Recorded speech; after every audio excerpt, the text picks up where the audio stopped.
Welcome to Basic Education. Let's learn together. পঞ্চম শ্রেণীর গণিত বইয়ে ৫৫ পৃষ্ঠায় আছে সমহর বিশিষ্ট ভগ্নাংশে রূপান্তর করি, ছোট বড় বা সমান ব্যবহার করে তুলনা করি। তো এখানে ১ নম্বরে আছে ৩/১, ৪/১ ও ৬/১। এটা হর বিশিষ্ট ভগ্নাংশে রূপান্তর করব। তো এখানে হর আছে, তিনটা ভগ্নাংশেরই হর আছে ৩, ৪, ৬। ৩, ৪, ৬ এটা লসাগু বের করব। ২ দিয়ে ভাগ দিলাম প্রথমে, ৩, ২, ৩। এরপরে আবার ভাগ দিব ৩ দিয়ে, ১, ২, ১। তাহলে লসাগু পেলাম আমরা ২ গুণ ৩ গুণ ২ সমান ৩ দ্বিগুণে ৬, ৬ দ্বিগুণে ১২। তাহলে আমরা লসাগু পেলাম ১২। ১২ ভাগ ৩ সমান ৪। সুতরাং ৩/১ এটাকে আমরা হরের সাথে এবং লবের সাথে গুণ দিব। ৩ ৪ ১২, ৪ ১ ৪। এখন দ্বিতীয় ভগ্নাংশের হর হচ্ছে ৪। তাহলে ১২ ভাগ ৪ সমান ৩। সুতরাং ৪/১ সমান, এইখানে ৩ পেলাম আমরা। এই ৩ আমরা ৪/১ এর সাথে হর এবং লবের সাথে আমরা এই ৩ গুণ দিব। দিলে ১২, ৩ ৪ ১২, ৩ ১ ৩। এরপরের ভগ্নাংশ হচ্ছে ৬/১। তাহলে আমরা ১২কে প্রথমে ৬ দ্বারা ভাগ দিলে কত পাই? ২।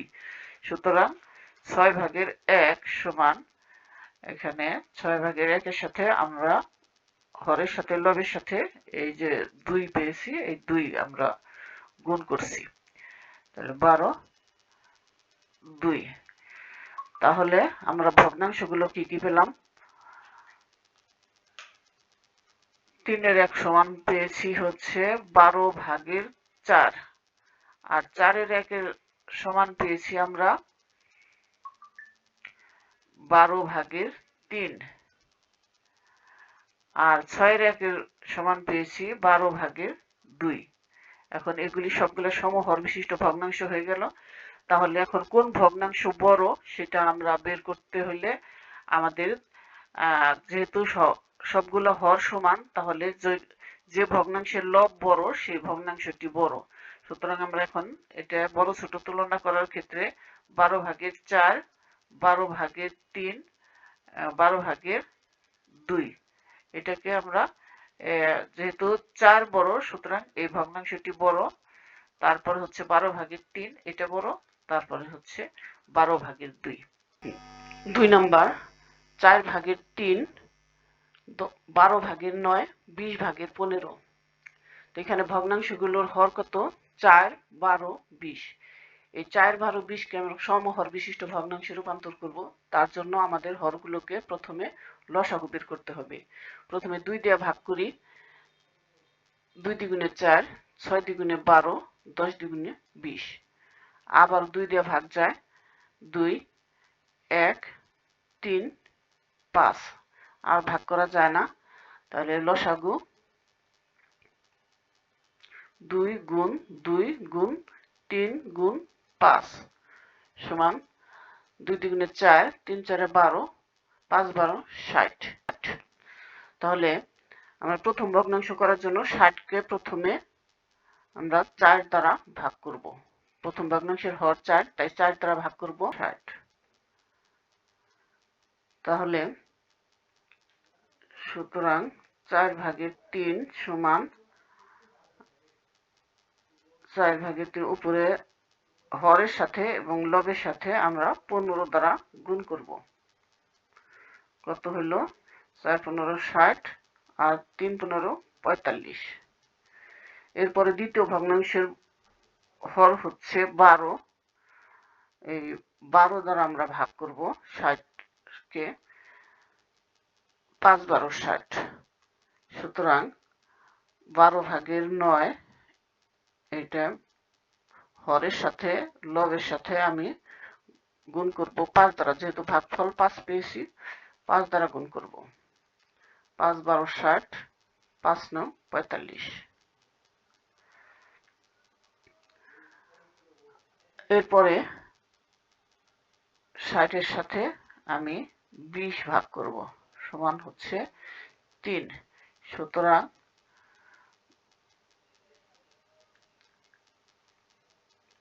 20 ভাগের 15,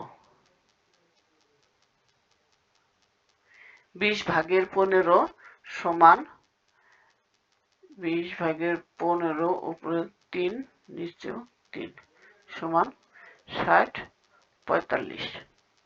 তাহলে আমরা দেখতে পেলাম যে সবগুলা ভগ্নাংশই 60, সমহর বিশিষ্ট ভগ্নাংশগুলি সবগুলাই 60 ভাগের 45 হয়।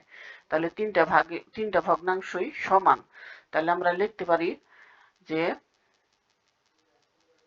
60 ভাগের 45 সমান 60 ভাগের 45 সমান 60 ভাগের 45।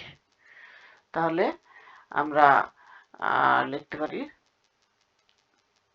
4 ভাগের 3 সমান 12 ভাগের 9 সমান 20 ভাগের 15।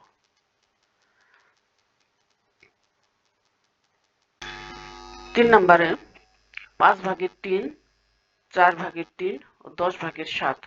এখানে ভগ্নাংশগুলোর হর কত? 5 4 10। তাহলে এদের লসাগু প্রথমে 2 দিয়ে ভাগ করি, 5 2 5। এরপরে ভাগ করব 5 দিয়ে, 1 2 1। তাহলে লসাগু কত? 2 গুণ 5 গুণ 2 সমান 4 5 20।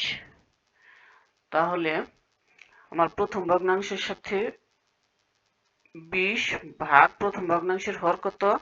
5। তাহলে 20 কে 5 দ্বারা ভাগ করি 4। সুতরাং 5 এর 3 সমান, 5 এর 3 এর সাথে হর এবং লবের সাথে আমি প্রথমে এই 4 গুণ করব। তাহলে কত হলো? 4 5 20, 3 4 12। এরপরে দ্বিতীয় ভগ্নাংশের ক্ষেত্রে আমি 20 কে 4 দ্বারা ভাগ করব। দ্বিতীয় ভগ্নাংশের হর 4, তাই 4 দ্বারা ভাগ করব। 4 5 20। তাহলে সুতরাং 4 ভাগের 3 হর এবং লবের সাথে প্রথমে 5 দ্বারা গুণ করব। তাহলে 4 5 20, 3 5 15। এরপরে তৃতীয় ভগ্নাংশের ক্ষেত্রে 20 কে আমরা ভাগ করব 10 দ্বারা, হলো 2। সুতরাং 10 ভাগের 7, এটার সাথে আমরা হর এবং লবের সাথে আমরা 2 গুণ করব। তাহলে হলো 20, এখানে 14। তাহলে এখানে আমরা দেখতে পাচ্ছি আবার সবচেয়ে বড় হলো 20 ভাগের 15, এটা বড়। তারপরে হচ্ছে 20 ভাগের 14, তারপরে 20 ভাগের 12। সবচেয়ে বড় 20 ভাগের 15। দ্বিতীয় ভগ্নাংশ কোনটা? 4 ভাগের 3, এটা সবচেয়ে বড়। তারপরে 20 ভাগের 14, এটা হচ্ছে তৃতীয় ভগ্নাংশ, এটা 10 ভাগের 7, 10 ভাগের 7। তারপরে হচ্ছে তৃতীয় ভগ্নাংশ হচ্ছে সবচেয়ে ছোট হচ্ছে 5 ভাগের 3, এটাই সবচেয়ে ছোট। এরপরে আছে ক বোতলে 2 ভাগের 1 লিটার এবং খ বোতলে 3 ভাগের 1 লিটার পানি রয়েছে। বোতল দুটিতে মোট কত লিটার পানি রয়েছে? তো এটা আমরা সমাধান করব। সমহর করে এটা যোগ করতে হবে। মোট আছে যেহেতু আমাদের যোগ করতে হবে। তো কিভাবে যোগ করব? সমহর করে যোগ করব। তাহলে ভগ্নাংশ দুইটি কি কি? 2 ভাগের 1 ও 3 ভাগের 1। তাহলে হরগুলোর লসাগু 2 এবং 3। এটা যেহেতু কোনো কিছু দিয়ে ভাগ করা যায় না, তাই দুইটা ভগ্নাংশের গুণফলই হবে এদের লসাগু। 3 গুণে 6। তাহলে আমরা 6 ভাগ 2 সমান 3। সুতরাং 2 ভাগের 1 সমান 2 ভাগের 1 হরের সাথে লবের সাথে আমরা 3 দ্বারা গুণ করব। 3 দুগুণে 6, 3 একে 3। এরপরে 6 দিয়ে ভাগ করব। আমি 3 দিয়ে 6 কে 3 দিয়ে ভাগ করব 2। সুতরাং 3 ভাগের 1 সমান আমরা 2 হর এবং লবের সাথে আমরা 2 গুণ করব। সমান 3 দুগুণে 6, 2 একে 2। তাহলে আমরা দুইটা ভগ্নাংশ পেলাম, 6 ভাগের 3 ও 3 ভাগের 2, 6 ভাগের 2। তাহলে দুইটি বোতলে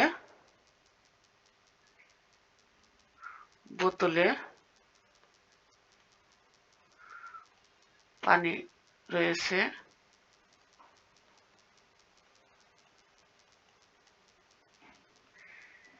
2 ভাগের 1 যোগ 3 ভাগের 1। 6 ভাগের 3 যোগ 6 ভাগের 2। 6 লিখলাম, 3 যোগ 2 সমান, এগুলি সবই লিটার।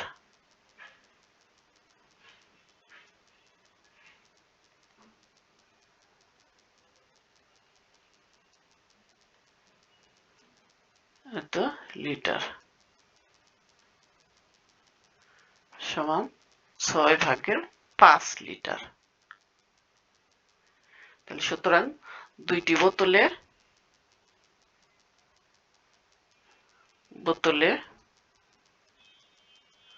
6 ভাগের 5 লিটার পানি রয়েছে।